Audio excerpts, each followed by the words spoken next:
À tous, bienvenue sur la chaîne Regard Cognition.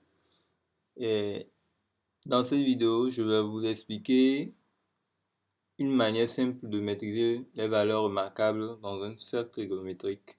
Et je vais vous dire ce que c'est qu'un trigonométrique, vous parlez des parties du cercle trigonométrique.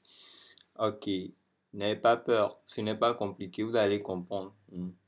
Encouragez-moi, aimez les vidéos, abonnez-vous et partagez pour que d'autres personnes puissent aussi bénéficier.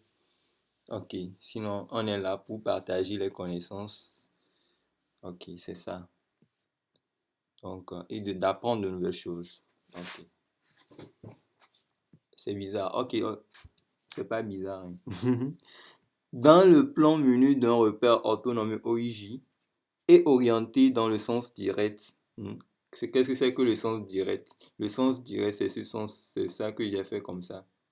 Vous avez vu, non? C'est ça là, le sens direct qui est plus le sens positif. Le sens direct, c'est encore ça qu'on appelle le sens contraire de l'aiguille de la montre. Vous avez vu que la montre va dans ce sens. Donc, le sens direct, lui, on a dit que c'est dans ce sens. C'est bon? Ok, c'est bon. Donc, j'évolue. J'ai dit que dans le plan menu d'un repère orthonormé OIJ est orienté dans le sens direct. Le cercle trigonométrique est le cercle de centre O et de rayon 1. Quand on parle de centre O, ça veut dire que le coordonné, c'est 0, 0. O a pour coordonnées 0, 0, c'est-à-dire que, et, comment on dit ça? Ça là correspond à l'abscisse, quoi. Ça là. C'est ça là, l'abscisse. C'est-à-dire que l'abscisse est nulle. De même que l'ordonnée aussi est nulle, c'est bon. Bon, je peux effacer là-bas, mais c'était juste pour vous faire des explications. Donc maintenant, j'efface et on évolue. C'est bon? Donc maintenant, ce que je vais vous dire encore, quand on parle de cercle de centre O et de rayon, voilà comment on peut le noter aussi comme ça, C0, bien on peut dire que C0 et c'est O quoi, c'est O, j'écris comme ça, un centre O et de rayon 1. Donc si quelqu'un vous dit que le cercle de centre A et de rayon 1, vous pouvez aussi le noter comme ça va être C, A, vous mettez A. Si vous ne voulez pas afficher les coordonnées de A, vous mettez A et puis vous mettez ça et puis vous mettez le rayon ici. Si on dit de rayon 2 comme ça. C'est bon, je vous ai aussi appris comme ça. Ok. Donc on va évoluer. On évolue. C'est pas pour ça on est là même. Donc on va regarder pourquoi on est là. Donc, et j'ai pris mon cercle. J'ai placé des coordonnées. Vous avez vu. Ici. Bon, quand vous avez le cercle, et ça part de 0 ici, non? En fait, de ceci, d'ici à ici, ça fait un angle plat, puisque c'est droit, donc c'est 180 degrés, et on a ça pi. Ok, dans la trigonométrie, voilà, ça c'est pi. Ici, ça fait pi, non? C'est ça, c'est ce que j'ai noté ici, pi. Et maintenant, en ayant ici, vous avez un angle droit, ça fait 90 degrés, et ça veut dire que ici, c'est pi sur 2. Vous avez vu ici, le haut ici, d'ici, ici. Et de l'écart là, de 0 à ici, à la moitié, ça fait pi sur 2. C'est pourquoi il y a un pi sur 2 ici. Et ici, ça fait pi. Bon, ici, le bas ici, c'est moins pi sur 2. Vous avez vu, je ne vais pas le écrire. C'est bon. Bon, c'est-à-dire que ça fait moins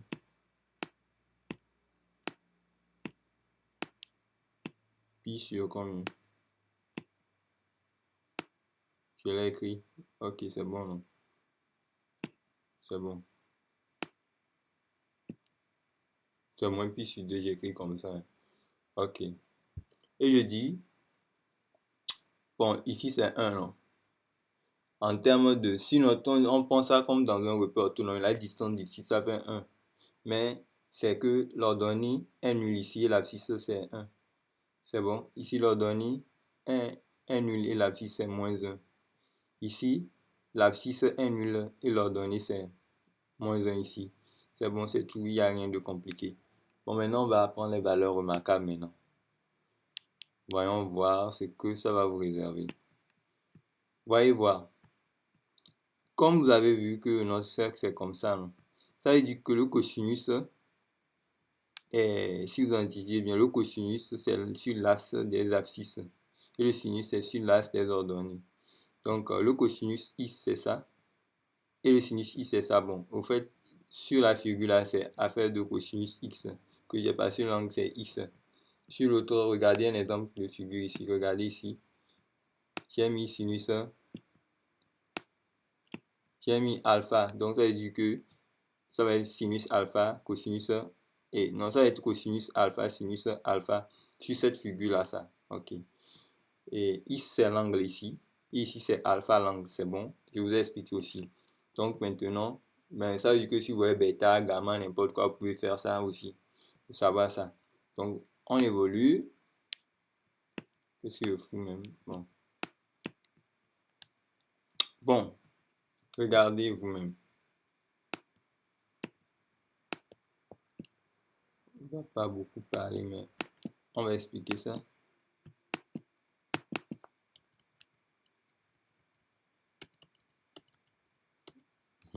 Bon. On était ici. Ok. Je vais vous démarrer ça. Bon. Vous allez voir qu'il y a pi sur 2 ici. Moins pi sur 2. Voilà même c'est clair même. Regardez ici, vous avez vu, non? Il y a pi sur 2 ici. 0 ici, pi ici. Bon, au fait, 3 pi sur 2, c'est encore pi et pi sur, moins pi sur 2, quoi. Ne vous inquiétez pas. C'est pas pour ça même on est là. C'est pour autre chose.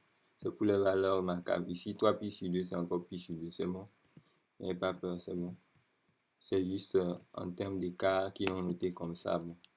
On peut apprendre ça, mais bon, comme on est là pour autre chose, je vais vous expliquer ce pourquoi je suis là d'abord.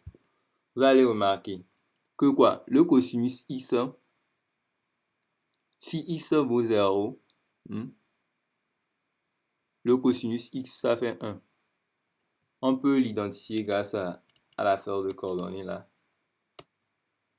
Je vais prendre pour la fonction. Bon, on est avec pi sur 2 ici. Au niveau de pi sur 2, on a les coordonnées de pi sur 2 ici, qui est 0 et 1. Vous avez vu? Coordonnées de pi sur 2 qui est 0 et 1. Ça veut dire que cosinus pi sur 2, ça vaut combien? 0. C'est ça. C'est juste la transcription. Et le sinus pi sur 2, ça vaut 1. Vous allez voir. C'est bon. C'est ce que je vous dis par là. Ça va, c'est ça. Cosinus pi sur 2, c'est 0. Sinus pi sur 2, c'est 1. Vous allez vérifier même dans votre table. C'est bon. Vous allez voir que le cosinus pi sur 2, ouais ça. Et le cosinus pi sur 2, c'est quoi? C'est 0. Et le sinus pi sur 2, c'est 1. Vous-même, vous pouvez le faire alors pour, par exemple, pi. Vous allez voir.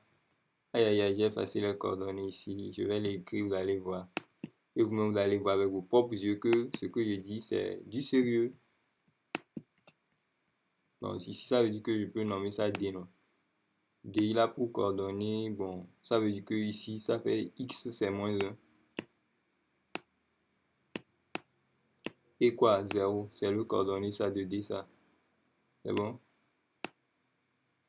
Bon, on s'en fout de ce du pi qui est ici. Donc, vous allez remarquer que quoi? Et ici, on sait que c'est pi ici. 2 ici, c'est pi. Donc, on va dire que la correspondante D va me donner. Ça veut dire que X étant le cosinus. Donc, on dit cosinus pi. Cos pi. Ça veut dire que le cosinus pi vaut combien? Moins 1. Et le sinus pi, ça va valoir 0. Parce que c'est le Y, ça. D'après ce que j'ai expliqué, hein, si vous m'avez compris, c'est ce que vous devez me dire. Si quelqu'un n'a pas compris, qu'il laisse son commentaire. On va revenir sur l'explication. Qui n'a qu'à bien suivre la vidéo, il va bien comprendre. C'est pas compliqué. Vous allez voir que c'est ça, non? Moins 1, 0. Vous allez voir. Moins 1, ça correspond au cosinus pi. C'est ça, vous allez voir le cosinus pi. C'est quoi? Au fait, ici, Le X, c'est l'angle, quoi. N'ayez pas peur. C'est clair? Le X, c'est juste l'angle. Dans mon tableau, là, c'est que X, c'est angle. L'angle. C'est bon maintenant, non? Avec ce que j'ai dit là. Je sais que c'est clair pour tout le monde maintenant. Le X, ça part de l'angle. Et bon, sur cette figure, ça dit que c'est alpha qui est comme mon X. Mais dans ma situation, c'est X que j'ai mis. Donc, c'est X ici aussi là. Donc, c'est bon. Et j'ai été clair. Et maintenant, et ce que je dis encore, suivez-moi bien, n'ayez pas peur. C'est clair, c'est pas compliqué. Maintenant, bon, si on prend encore, bon, on peut prendre une autre valeur. Ça, c'est les valeurs élémentaires à savoir. Par exemple, vous pouvez m'identifier maintenant sans problème ici aussi. Bon, si on va prendre ici, B de coordonnées, 1, 0 ici, puisque c'était 1 ici.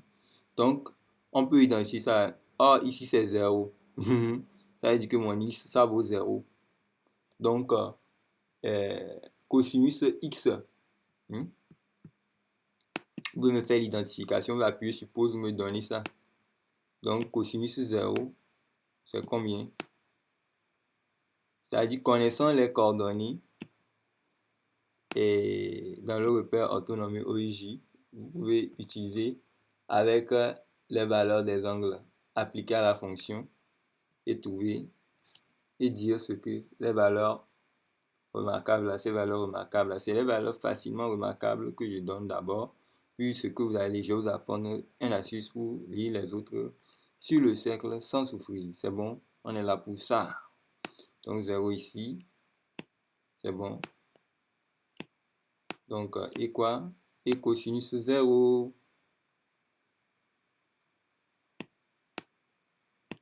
C'est bon? Non, non, non. Et sinus, pardon. Excusez-moi. Je fasse ça rapidement. C'est une erreur que j'ai fait ici. Je mets quoi ici? Ça.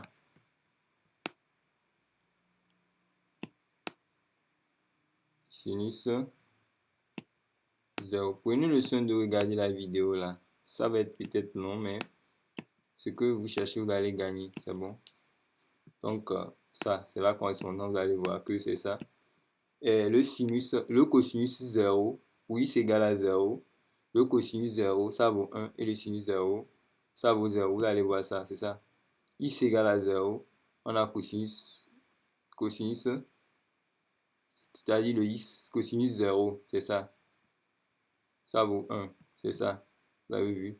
Et le sinus 0, ça vaut combien? 0, vous avez vu. C'est la correspondance. C'est bon, c'est bon, c'est bon, c'est bon. Bon, pour ces autres valeurs, c'est un jeu de bébé pour voir alors. Maintenant, on va s'attaquer aux valeurs, aux mesures là. Pi sur 6, pi sur 4, pi sur 3, pi sur 2. Je vais vous donner quelques astuces pour le maîtriser aussi. Et puis bon, vous êtes déjà sauvé. Ça là, c'est clair pour vous, non? Ok, on évolue. Bon, vous allez regarder ça. Si on va, je vais démarrer par, je vais commencer par quoi? Bon, je vais effacer tout ça là pour avoir de l'espace et faire quelque chose de concret pour vous. On vient, on efface un peu ici, cette notation, nous savons tout ce qui est ici. Bon, pour qu'on puisse regarder bien dans le cercle, je vais... Bon, nous-mêmes savons que c'était ce truc-là qui était là-bas. Comment on veut faire des choses aussi, des choses, on efface pour avoir de l'espace pour les faire l'explication qu'il faut ici. C'est bon? Ça là, c'est comme ça, non? Bon, voilà, voilà. Au fait, ici là, ce que je vais laisser maintenant, je vais vous expliquer d'abord. Vous avez vu d'ici, ici là, c'est la moitié. La moitié d'ici, c'est quoi? C'est ici, non? Vous prenez l'arc, la distance du centre à 1 là, ici là. Ça veut dire que, et c'est B quoi, là, c'est que ici, la distance là, la distance OB. Bon, en termes de distance, on dirait la distance OB. Bon, je vais refaire comme ça. Ah, ça, ce n'est pour rien que ça s'est zoomé, donc laissons-le comme ça. Regardez bien, ici, quand on dit ça, ici c'est demi, non? Ça fait. Je vais effacer. Et voyons voir. C'est demi, vous voyez ici, c'est bon. C'est là, c'est juste une distance. Un demi. C'est bon. Et au fait, ici, quand vous avez de 0 à 1 ici, là, la moitié demi, là, ça vous permet de trouver. Vous prenez ça. Ça vous donne de vous trouver quoi? Suivez-moi clairement. Puis sur toi, c'est fini. C'est le premier astuce secret, ça. Ça, là, si vous savez, ça vous va sauver. C'est fini. Et je vais vous dire encore quelque chose. Ça veut dire que vous allez voir que avec ce que je laisse comme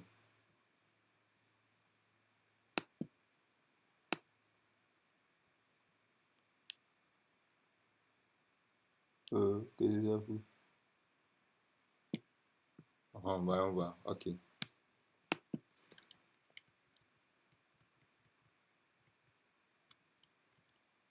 Voilà notre cercle. Je dis d'ici, si ça avait des minons. Donc, si vous voulez encore faire l'identification de ce qu'on a dit tout de suite, vous faites encore quelque chose comme ça. Et on a dit que ça veut dire que sinus puis sur 3. Et on démarre, non? Cosinus d'abord.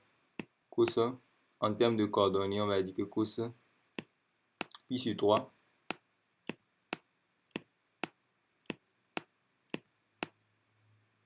Bon, et maintenant aussi, après le cos puis sur 3, le cosinus, c'est sur l'axe des abscisses. Vous avez vu, non? On voit que c'est demi ici. Donc, ça veut dire que cosinus puis sur 3, c'est 1 demi. Sans discuter. Vous allez même lire ça dans votre cercle. Cosinus, lorsque is est égal à pi sur 3, vous avez vu que c'est 1 demi ici, non? Vous l'avez trouvé. Et je vais vous donner maintenant pour le sinus. Sinus pi sur 3. Vous avez vu, démarrer toujours comme j'ai démarré pour pouvoir le faire facilement. Avec mon astuce là. J'aime bien ma communauté. Hein. Ok. Donc, vous aussi, abonnez-vous pour ne rien rater. Il y aura du lot sur cette chaîne. C'est juste le temps que j'ai pas assez pour le moment, mais bon. À un moment donné, j'aurai un temps fou pour vous, mes chers abonnés. Ok. Bon, vous allez voir ici. Je vais vous dire le truc. Quand vous êtes proche du cercle, c'est racine carrée de 3 sur 2. Gardez ça dans votre cercle.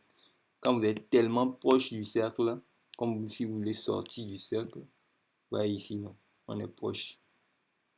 On est proche, c'est-à-dire que de 1, quoi. Ok, je vais dire ça comme ça. Quand on est très proche de 1, ça veut dire que c'est racine. Cette valeur-là, ça, ici, là, la valeur-là, ok, je vais les mettre ici. Racine carrée de combien? De 3 sur 2. C'est bon pour vous, vous avez gardé ça déjà. Ok. C'est une valeur que vous devez garder dans la tête. Racine carrée de 3 sur 2 quand c'est proche du cercle. Ok. Donc ça veut dire que d'ici ici, c'est le y, ça. C'est la valeur du y qui est racine carrée de 3 sur 2. C'est une manière d'expliquer. Hein. Ok. Vous allez voir ça même ici. Et c'est ça. C'est ça. C'est ça. Cosinus puis sur 3, ça vaut demi. Et sinus puis sur 3, c'est racine carrée de 3 sur 2. Vous avez vu, non? Parce que ismon puis sur 3, c'est clair, c'est fini. Maintenant, il reste pi sur 6. Ok, je vais effacer pour que vous suivez aussi ça. Il n'y a pas... Vous pouvez appuyer sur pause et essayer ça. Hein. Ça, c'est pas compliqué. Bon. Pour le pi, j'ai démarré avec celui du milieu ici, des minons. Donc, regardez bien. Pour trouver, pour pi sur 6, pi sur 6, vous allez faire le demi de quoi? De l'axe des ordonnées. Vous savez ce que... Entre ici, entre 0 et 1. C'est ça là. C'est ça là qui est pi sur. Ça c'est encore demi ici, non? C'est demi. Je démarre toujours avec des demi-noms. Ok. Ça là, c'est pi sur 6, ça. C'est bon. Suivez-moi seulement. Et pas peur, vous allez maîtriser tout avant la fin de la vidéo même. Vous pouvez appuyer sur pour essayer la technique qu'on a fait tout de suite. Ça, je vais aller vite. Je ne vais plus le faire. Ok, je vais vous aider. Je vais le faire. Je vous aime bien. Bon, je vais l'écrire où? Bon. Je vais effacer ce gars-là. Bon. J'ai pas besoin de mettre ici comme ça. J'ai effacé ça. Bon, ici, c'est... On va juste changer l'intérieur des fonctions. Bon. On veut faire pi sur 6, non? Pi sur 6. C'est 6 j'ai écrit là-bas, donc n'ayez pas peur. 6. Nous-mêmes savons que c'est 6 qu'on a écrit, donc c'est bon. C'est bon. Ici, pi sur 6 aussi, c'est bon. Ok. On remarque quoi? Le pi sur 6 là, sur l'ordonnée, c'est l'ordonnée, ça c'est